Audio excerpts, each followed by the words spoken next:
Welcome to Class Online School. Today we are continuing with our forms of business. And today we are going to discuss cooperative societies. We have talked about the sole proprietor, the partnership kind of business, then the limited liability company. Today on the series of forms of business, we are taking the last, which is cooperative society. So we are going to cover a number of things today. Number one, we're going to discuss what cooperative society is, which is number one. Number two, we're going to talk about the types of cooperative societies that we'll have. And then lastly, we'll go to number three, the advantages and disadvantages of a cooperative society. By the way, what is cooperative society?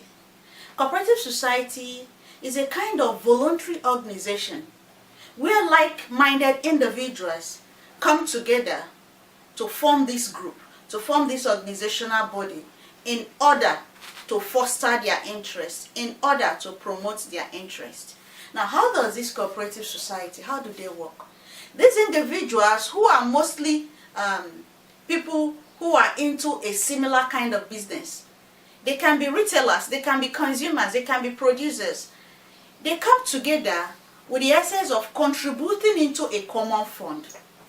What do I mean by contributing into a common fund? That means that they put up a contribution and then they use this contribution to help individuals in the cooperative body. For example, in a cooperative society, you are entitled to contribute a particular capital, the amount of money you can raise. And when you need this money, it's given to you, but you are giving at least times 3 of what you have contributed. Let's assume that in most cooperative society, that's what they do. Let's assume that you contributed 100,000 naira. And so when they are giving you this money, they are going to give you times 3. You are entitled to collect at least 300,000. So your collection is based on your capital and the extra, which is times 3 of what you contributed.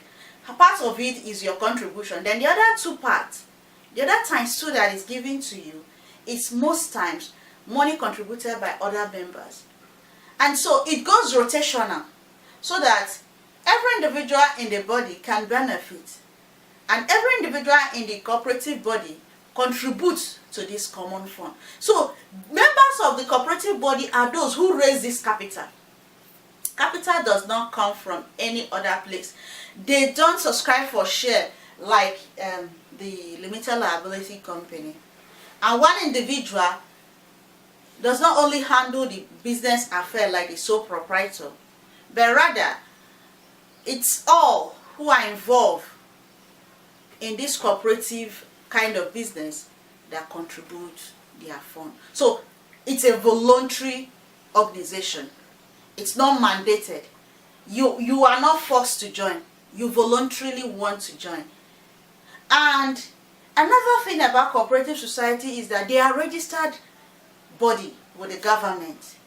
Every functional cooperative society is registered with the government to be recognized, because there are sometimes the government give out soft loan or send people out to train members of these cooperative bodies on a particular skill, like an empowerment skill. So they are registered with the government. So that is what cooperative society is. So having learned about cooperative society, that is a voluntary body where members come together to contribute towards a common interest, most times people who form this body are producers, retailers, wholesalers, consumers. It can equally be a multi-purpose kind of cooperative society. Now let's go forward now to the types. Types has to do with those people who have these interests that come together to promote themselves or to help themselves or to contribute into a common fund in order to help themselves. We have 1, 2, 3, 4, 5, 6 of them are listed here. We have the wholesaler cooperative society, the retailer or the retail, the producer, the multi-purpose kind of cooperative society, the consumer, and the credit and thrift kind of cooperative society. Let's take them bit by bit. The wholesaler. What does the Wholesaler Cooperative Society does? These are individuals who are wholesaler in a particular brand of business. If what they are selling, let's take for example, they are into a production of a particular thing, or they buy from producers. Let's say they buy from producers since they are wholesaler. They buy from producers and then they sell out. So this wholesaler come together as a body in order to buy in bulk from producers. And as they come together to buy in bulk from producers, they have discounts because the amount of products they are going to buy will be far bigger, bulkier than those who will just buy at one wholesaler.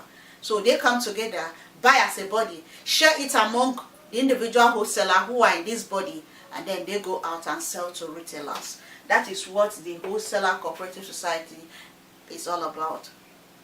And they can equally raise money within themselves to help themselves. Then we have the retail.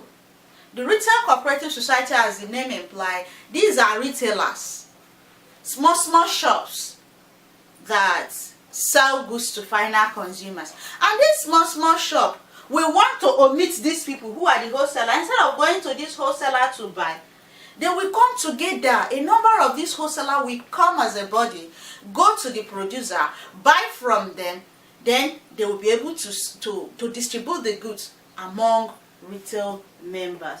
And by the time they dodge these people out of the process, the profits they will make will be higher, because these people who want to collect their profit, they themselves will collect their profit. But then these people are eliminated from the production process, which I will take you in the next class.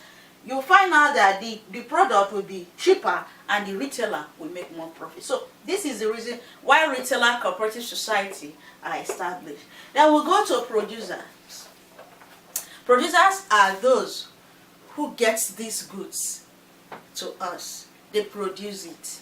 They make raw materials into finished product. If you remember when we talked about the land, labor, capital, and the entrepreneur, we talked about the producer as a secondary production, because they make the primary production into the secondary production to finish goods. That is to say, they use raw materials to produce the goods and services you and I need. So these individuals form a group of body, get the raw materials. They can go to interiors, they can go to other countries where these raw materials are found. They can go to anywhere where they can find these raw materials that they will use to make finished products, and then buy in bulk, buy in quantity, buy machines, buy facilities that will aid them in production. And so when they form this cooperative body, they will be able to buy this facility or buy these goods in a more cheaper way and in a more bulkier way that they can distribute among members. Then we go to the multi-purpose. When we say multi, that is to say they perform a lot of services, not just one. Not like the wholesaler, retailer, or producer. No, these people perform a number of services for their members. The multi-purpose cooperative society undertake different projects for their members. You see a cooperative society buying land and distributing among their members. They go buy foodstuff and distributing among their members. So they handle different kind of projects, different kind of products, and give it to their members at a subsidized rate. And members try to contribute into a common fund to raise this money which they have used to buy this product for them. So it becomes more easier, because if it is products that they will eat, they will buy at a cheaper rate. If it is going to be landed property, if they are going to buy at a much cheaper rate, since they are going to buy in a more quantity. That is to say, the quantity they are going to buy is going to be more than what one person can afford. And so since it's going to be like a large scale of buying, or a large form of buying, the price is always lower than when you're buying one. And so once it is like that, members benefit from that discount. That is what the multi-purpose cooperative society does for its member. Sometimes you see them buying cars for their members. They go buy same brand of cars or different brand of cars, but it might be from a dealer, and there might be discount given to these individuals. So the price at which they are going to buy will be reduced. Not only the price being reduced, the costs at which they are going to pay off this might be over a period of time. So it won't affect their income as much as we just affect them when you pull out the money just once in bulk and pay out. So that is another good thing about the multi-purpose cooperative society. So this multi-purpose cooperative society, we find out that most organizations have this multi-purpose cooperative society because they want to help members. They want to promote the interests of members, and they want to help their members to grow and have good standard of living. Now let's go to the fifth one, consumers. Consumers are those who buy our goods and consume them. They are our final buyers. So these consumers, instead of buying from the wholesaler or the retailer, they go directly to the producer. So they form this organizational body so that they can go to the producer and buy these goods and then sell to their members as a very subsidized rate. That is to say, all the money that would have gone to the wholesaler, the retailer, will just go back to the consumer.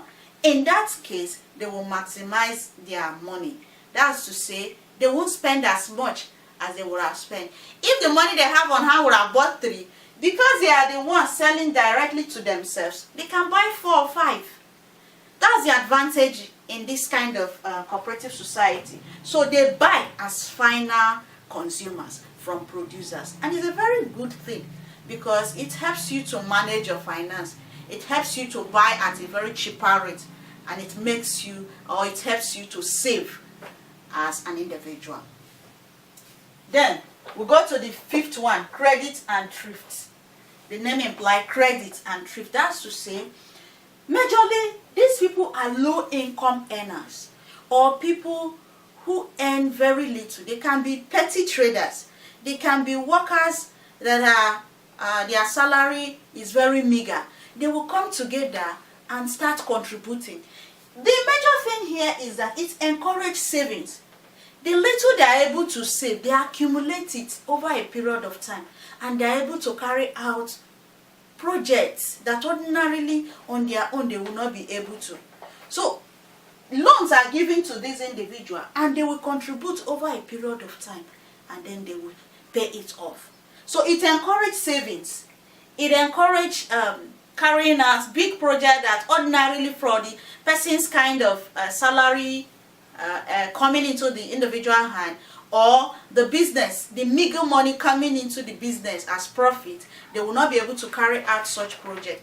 But because they belong to this credit and thrift cooperative society, they are able to save. You see some persons who are very low income earners or petty traders, you see them build houses, you see them start good businesses. That's because over a period of time, it can take them years to contribute into this fund and then collect the money, and they still collect extra that the cooperative will give to them, that they will pay up over a period of time and do what they wish to do. So it's a very good place to save. So these are the types. We've talked about the wholesale cooperative society, the retail, the producer, the multi-purpose, the consumer, and the credit and thrift cooperative society. Now let's go to the advantages and the disadvantages. What are the advantages of a cooperative society? Number one advantage is that it encourages savings. Because every month or weekly, monthly,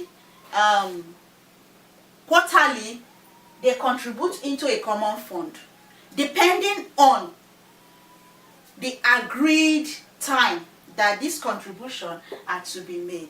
So these individuals that belong to this cooperative society contribute to a common fund. So they save. It's like a savings to them. They budget for it. And every month they budget a particular amount of money towards the fund, and they'll contribute there. So it saves money for them to, or in order for them to carry out different projects. Then another thing is that it's democratic in nature. Why I say it's democratic in nature is that everybody in the cooperative have a say. It's not like the board, the limited liability company where board members are elected. Only the boards take decision. Other members of the public does not. But in cooperative society, every member have the right to vote. You are entitled to one vote, and you are entitled to air your opinion. So it's democratic in nature. That's another advantage of a cooperative society. Then another one is that it improves the standard of living of its members.